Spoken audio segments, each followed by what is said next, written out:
शांति। ओम शांति। बाबा बाबा ओम शांति। आज 26 जनवरी 2023 की मुरली है।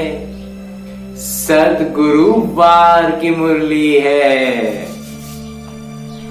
बाबा कह रहे हैं, मीठे बच्चे, अमृत वेले के शांत और शुद्ध वायुमंडल में तुम देह सहित सब कुछ भूल मुझे याद करो। उस समय याद बहुत अच्छी रहेगी। आगे बाबा प्रश्न पूछ रहे हैं कि बाबा की ताकत प्राप्त करने के लिए, बाबा की ताकत प्राप्त करने के लिए तुम बच्चे सबसे अच्छा कर्म कौन सा करते हो? बाबा की ताकत मिलने के लिए कौन सा कर्म करना है? उत्तर बतलाते हैं बाबा कि सबसे अच्छा कर्म है बाबा पर अपना सब कुछ अर्पण करना। तन मन धन सहित सब कुछ अर्पण कर देना, और हमें फिर बाबा की शक्ति मिलेगी। जब तुम सब कुछ अर्पित करते हो तो बाबा तुम्हें बदले में इतनी ताकत देते हैं जिससे तुम सारे विश्व पर सुख शांति का अटल अखंड राज्य कर सको। इतनी ताकत बाबा देंगे कि हम पूरे विश्व पर राज्य कर सकें, और सिर्फ राज्य नहीं बल्कि अटल और अखंड राज्य कर सकें।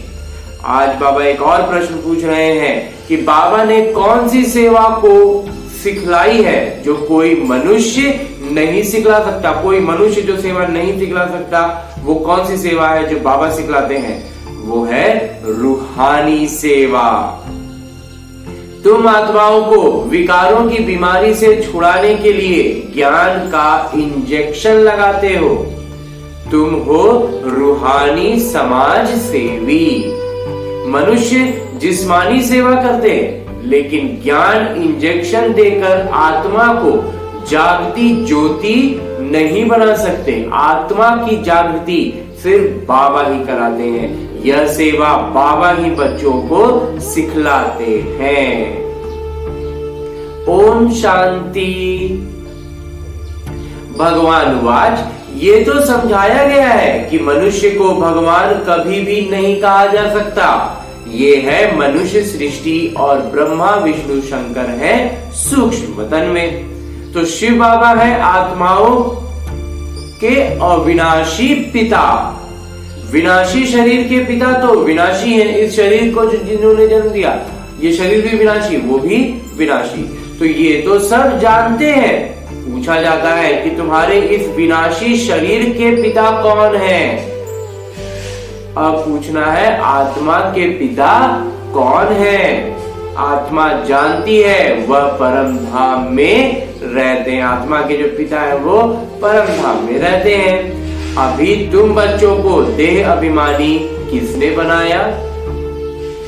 देह रचने वाले ने। जिसने शरीर की रचना की वही फिर हमें शरीर के भान में रहना सिखलाते हैं। अब देही अभिमानी यानी आत्म अभिमानी कौन बनाएंगे? जो आत्माओं के अविनाशी पिता हैं। अविनाशी मतलब जिसका आदि मध्य अंत नहीं है। अगर आत्मा का और परम आत्मा का आदि मध्य अंत कहें तो फिर रचना का भी सवाल उठ जाए। तो उनको कहा जाता है अविनाशी आत्मा, अविनाशी परमात्मा। आत्मा का नाम आत्मा है। बरोबर आत्मा अपने को जानती है कि हम आत्मा हैं। मेरी आत्मा को दुखी मत करो। हम साधारणतः में ये कहते हैं ना कि मेरी आत्मा को दुखी मत करो, हम आत्मा दुखी हो गया। मैं पाप आत्मा हूं, ये आत्मा कहती है ना। तो स्वर्ग में कभी भी यह अक्षर आत्माएं नहीं कहेंगी। इस समय ही आत्मा पतित है जो फिर पावन बनती है। तो पतित आत्मा ही पावन आत्मा की महिमा करती है। जो भी मनुष्य आत्माएं हैं उनको पुनर्जन्म तो जरूर लेना ही है। ये सब बातें हैं नई। बाबा फरमान करते हैं, उठते बैठते मुझे याद करो। आगे पहले तुम पुजारी थे, शिवाय नमः कहते थे। अब बाबा कहते हैं तुम पुजारियों ने नमः तो बहुत बार किया, अब तुमको मालिक या पूज्य बनाता हूं। अभी तक हम भक्ति मार्ग में बहुत नमः नमः प्रणाम करते आए हैं। पूज्य को कभी नमः नहीं करना पड़ता। जो पूज्य होते हैं वो कभी नमः नहीं करते। पुजारी नमः अथवा नमस्ते कहते हैं। जो पुजारी होगा वो ना नमः करेगा, नमस्ते करेगा। जो पूज्य है वो कभी प्रणाम नहीं करते, नमः नहीं करते। नमस्ते का अर्थ ही है नमः करना। कंधा थोड़ा नीचे जरूर होता है। जब प्रणाम करते हैं तो कंधा थोड़ा मतलब आदर में झुकाता ही है। तो अब तुम बच्चों को नमः कहने की दरकार नहीं। न लक्ष्मी नारायण नमः, न विष्णु देवताय नमः, न शंकर देवताय नमः। यह अक्षर ही पुजारी पद का है। ऐसा कहते हैं तो मतलब हम अपने आप को पुजारी मान रहे हैं। अब तो तुमको सारी सृष्टि का मालिक बनना है, बाबा को ही याद करना है। कहते भी हैं सर्व समर्थ है, कालों का काल अकाल मूर्त है, सृष्टि के रचयिता है, ज्योति बिंदु स्वरूप है। आगे यानी पहले उनकी बहुत महिमा करते थे, फिर कह देते थे सर्वव्यापी।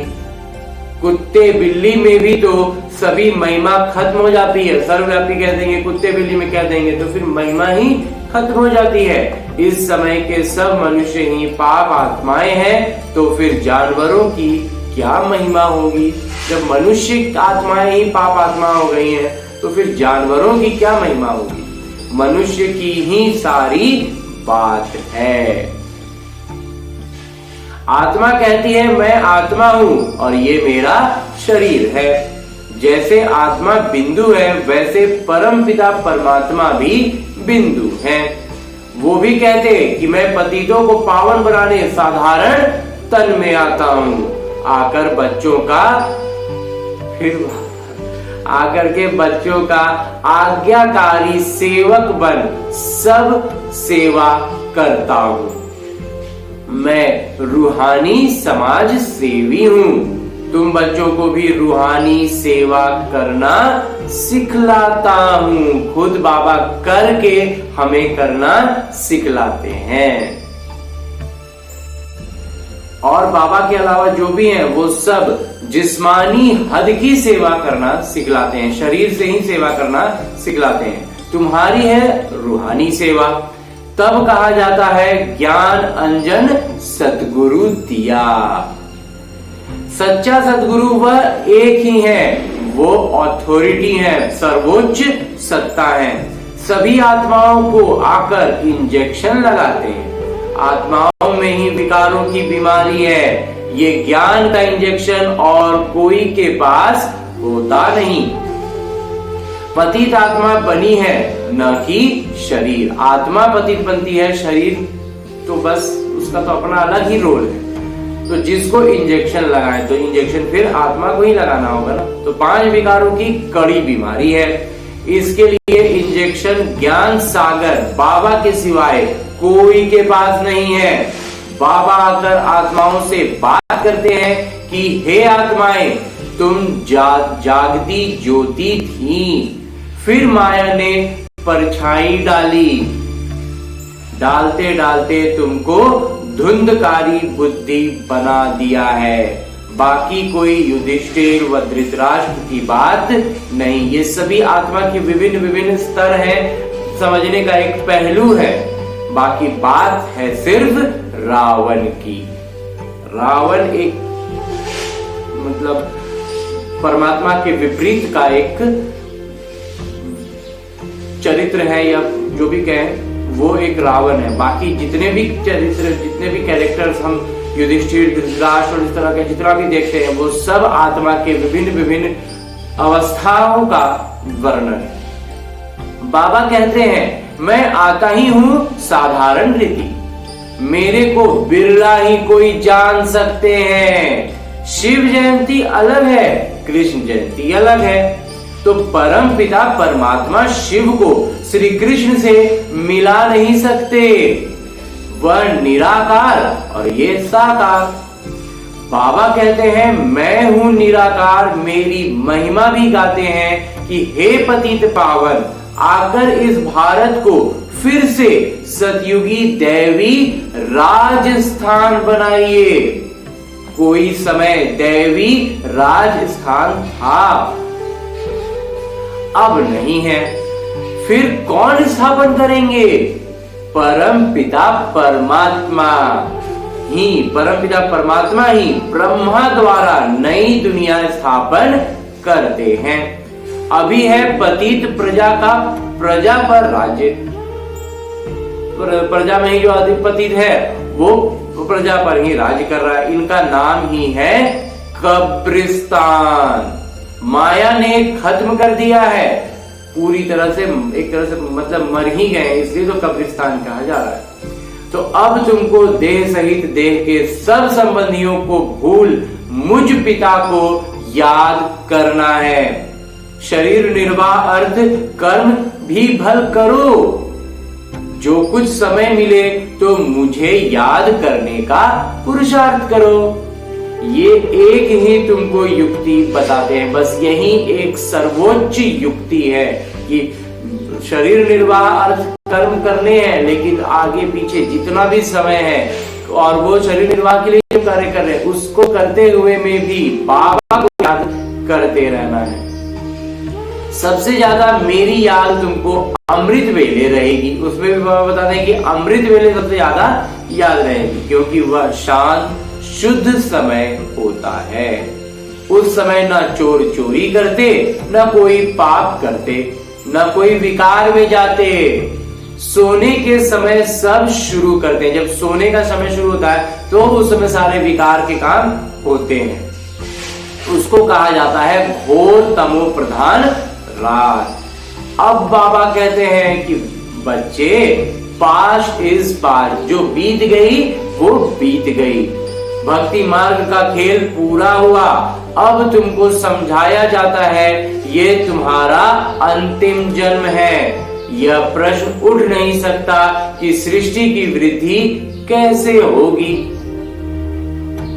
वृद्धि तो होती ही रहती है, जो आत्माएं ऊपर हैं उनको नीचे आना ही है। जब सभी आ जाएंगे तब विनाश शुरू होगा, फिर क्रमशः सबको जाना ही है। गाइड सबसे आगे होता है ना। तो बाबा को कहा जाता है मुक्तिदाता, पतित पावन। पावन दुनिया है ही स्वर्ग, उनको बाबा के सिवाय कोई बना न सके। अब तुम बाबा की श्रीमत पर भारत की तन मन धन से सेवा करते हो। गांधी जी चाहते थे परंतु कर न सके, नाटक की भावी ही ऐसी थी। जो बीत गया वो बीत गया। पतित राजाओं का राज्य खत्म होना था तो उनका नाम निशान तक खत्म हो गया। उनकी संपत्ति का भी नाम निशान नहीं है। उनकी क्या संपत्ति थी, क्या था, सब खत्म हो जाता है। खुद भी समझते थे कि लक्ष्मी नारायण ही स्वर्ग के मालिक थे, परंतु यह कोई नहीं जानते कि उन्होंने ऐसा किसने बनाया। जरूर स्वर्ग के रचयिता बाबा से वर्षा मिला होगा, और कोई इतना भारी वर्षा दे न सके। ये बातें कोई शास्त्रों में नहीं है, गीता में है परंतु नाम बदल दिया है। कौरव और पांडव दोनों को राजाई दिखाते हैं, परंतु यहाँ दोनों को राजाई नहीं है। अब बाबा फिर स्थापना करते हैं, तुम बच्चों को खुशी का पारा चढ़ना चाहिए। बाबा फिर से सारा सृष्टि की रचना करते हुए नया स्वर्ग रच रहे हैं, इसकी हमें खुशी, अपार खुशी है। अब नाटक पूरा होता है। हम अब जा रहे हैं, हम स्वीट होम में रहने वाले, हम शांति धाम में रहने वाले हैं। वो लोग कहते हैं फलाना पार निर्वाण गया, वह ज्योति ज्योत में समाया अथवा मोक्ष को पाया। भारतवासियों को स्वर्ग मीठा लगता है, वो कहते हैं स्वर्ग पधारा। तो बाबा समझाते हैं मोक्ष तो कोई पाता नहीं, सभी का सदगति दाता बाबा ही है, वो जरूर सबको सुख ही देंगे। एक निर्वाण धाम में बैठ और एक दुख भोगे, ये बाबा सहन नहीं कर सकते। ये जो कहते हैं कि निर्वाण पार गया, मुक्ति हो गया, मोक्ष चला गया, बाबा कहते हैं ये हो ना सके। क्यों नहीं? क्योंकि एक धरती पर दुख भोगेगा और एक वहां बैठा रहेगा, ये बाबा नहीं कर सकते। बाबा सबको सुख देते हैं। बाबा है ही पतित पावन, एक है मुक्ति धाम पावन, दूसरा है जीवन मुक्ति धाम पावन।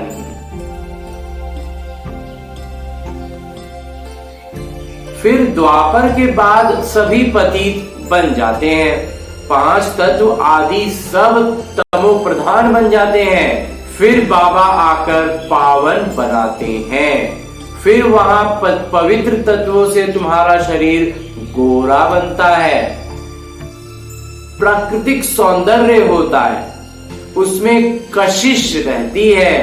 श्री कृष्ण में कितनी कशिश है, नाम ही है स्वर्ग, तो फिर क्या। परमात्मा की बहुत महिमा करते हैं अकाल मूर्त, फिर उनको ठीक कर बित्तर में ठोक दिया कि जहां तहां पर बाबा बोल देते हैं कि सर्व मतलब सर्वव्यापी कह देते हैं। तो बाबा को कोई भी जानते नहीं, जब बाबा आए तब आकर समझाएं।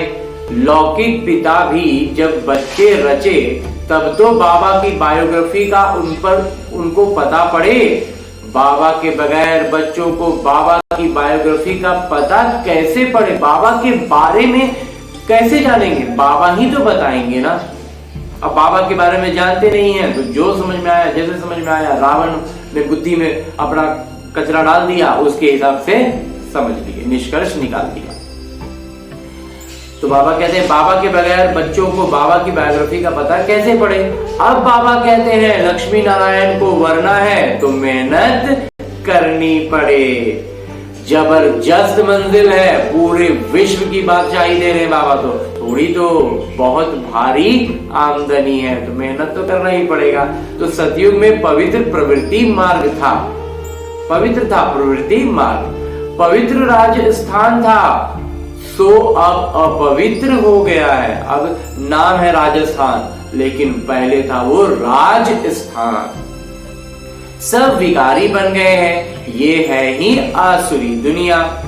बहुत भ्रष्टाचार हुआ पड़ा है, राजाई में तो ताकत चाहिए, ईश्वरीय ताकत तो है नहीं।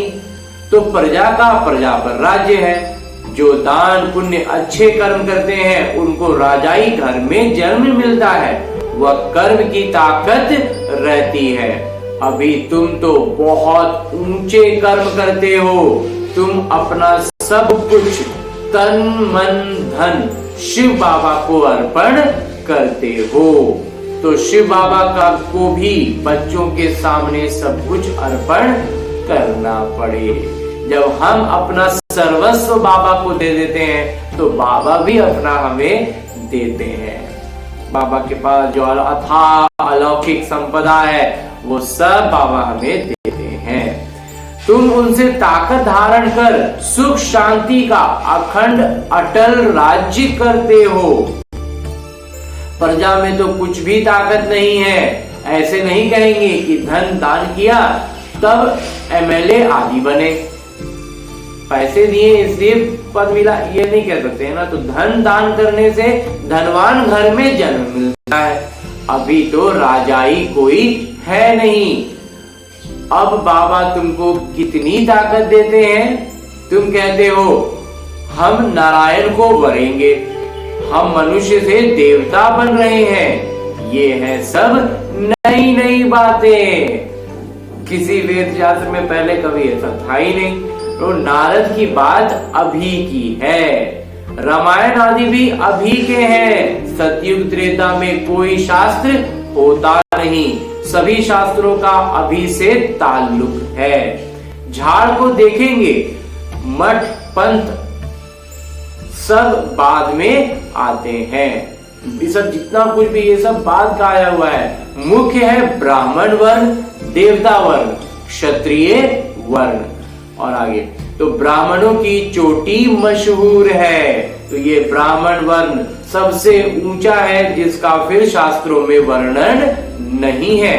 विराट रूप में भी ब्राह्मणों को उड़ा दिया है। नाटक में ऐसी नूंद है, नाटक में ऐसा था इसलिए ऐसा होता है कि दुनिया के लोग यह नहीं समझते कि भक्ति से नीचे उतरते हैं। लोगों को ये बुद्धि में आता ही नहीं है कि जितना ज्यादा भक्ति करते हैं हम उतना ज्यादा नीचे उतरते हैं। कह देते हैं भक्ति से भगवान मिलते हैं, बहुत पुकारते हैं, दुख में सिमरन करते हैं, सो तुम अनुभवी हो। बाबा कहते हैं तुम ही तो अनुभवी हो, तुमको अगर ज्ञान समझ में आ रहा है, तुम ज्ञान में आगे बढ़ रहे हो, तो अपनी भक्ति की अवस्था याद कर लो। कह देते हैं कि भक्ति से भगवान मिलता है, बहुत पुकारते हैं, दुख में सिमरन, जब जब दुख होता है तब तब बाबा को याद भक्ति में भगवान को, जिन भगवान का पूजा कर रहे थे उनको याद करते हैं, सिमरन करते हैं। लेकिन बाबा कहते हैं कि अब ज्ञान से उसका तुलना कर लो, तुम उसके अनुभवी हो। वहां दुख की बात ही नहीं, यहाँ सब में क्रोध है, एक दूसरे को अपशब्द कहते रहते हैं। अभी तुम शिवाय नमः नहीं कहेंगे, शिव तो तुम्हारे पिता है ना। तो बाबा को सर्वव्यापी कहने से भाईचारा उड़ जाता है। बाबा को ही सर्वव्यापी कह देंगे तो फिर भाईचारा कैसे आएगा। तो भारत में कहते तो बहुत अच्छा है, हिंदू चीनी भाई भाई, चीनी मुस्लिम भाई भाई, भाई भाई तो है ना। तो एक बाबा के बच्चे हैं तब तो सब भाई भाई होंगे। इस समय तुम जानते हो हम एक बाबा के बच्चे हैं। ये ब्राह्मणों का सीजरा फिर से स्थापन हो रहा है। इस ब्राह्मण धर्म से देवी देवता धर्म निकलता है, देवी देवता धर्म से क्षत्रिय धर्म, क्षत्रिय से फिर इस्लामी धर्म निकलेगा। सीजरा है ना, श्रृंखला लगी हुई है। फिर बौद्धि क्रिश्चियन निकलेंगे। ऐसी वृद्धि होते होते इतना बड़ा झाड़, इतना बड़ा वृक्ष हो गया है। ये है बेहद का सीजरा, और वो होता है हद का। ये जो बाबा हमें बतला रहे हैं ये हो गया बेहद का, और ये जो लौकिक जगत में देख रहे हैं ये हो गया हद का।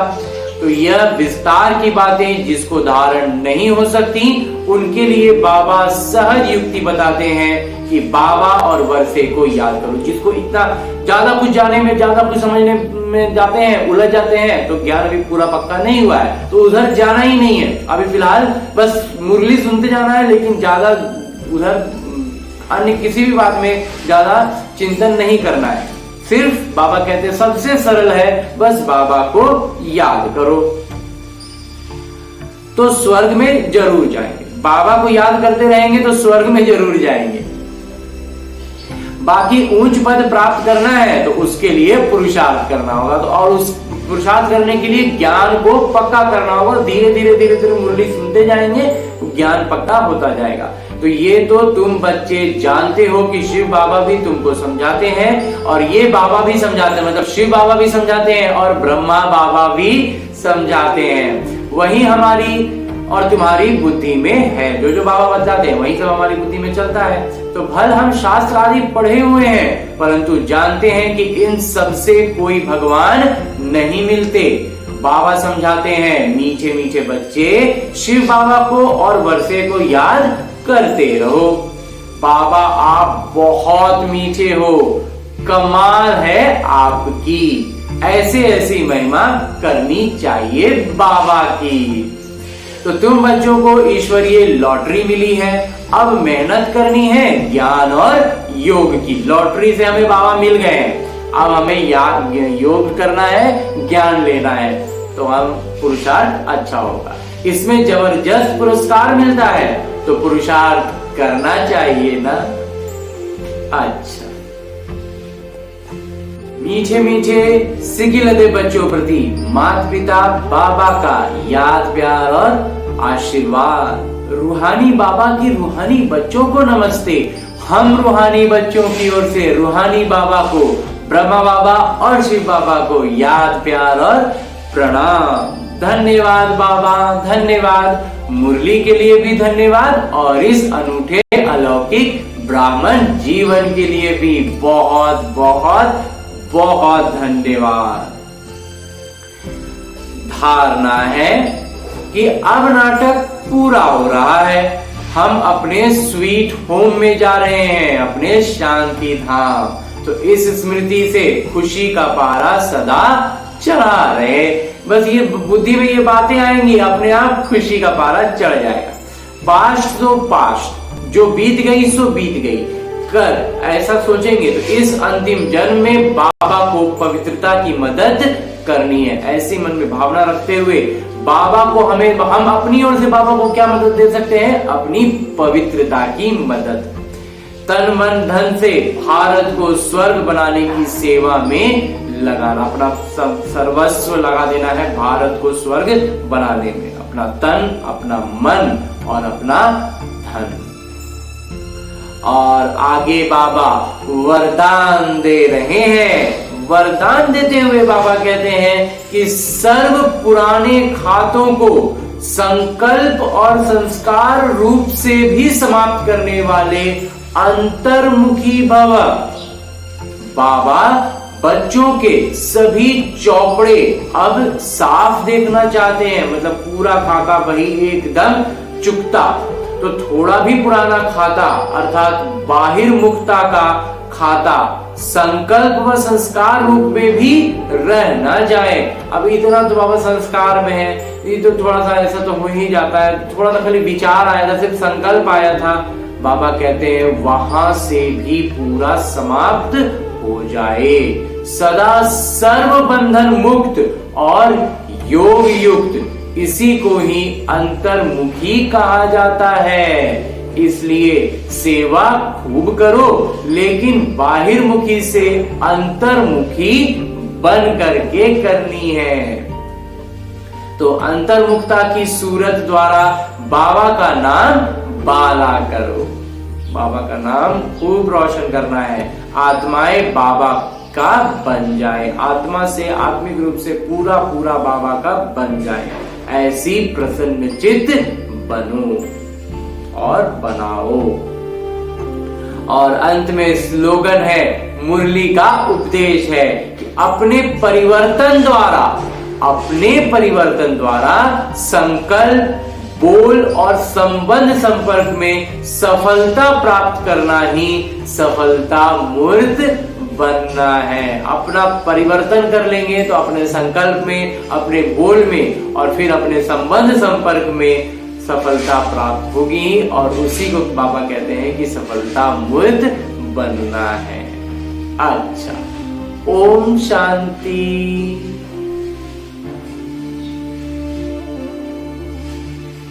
ओम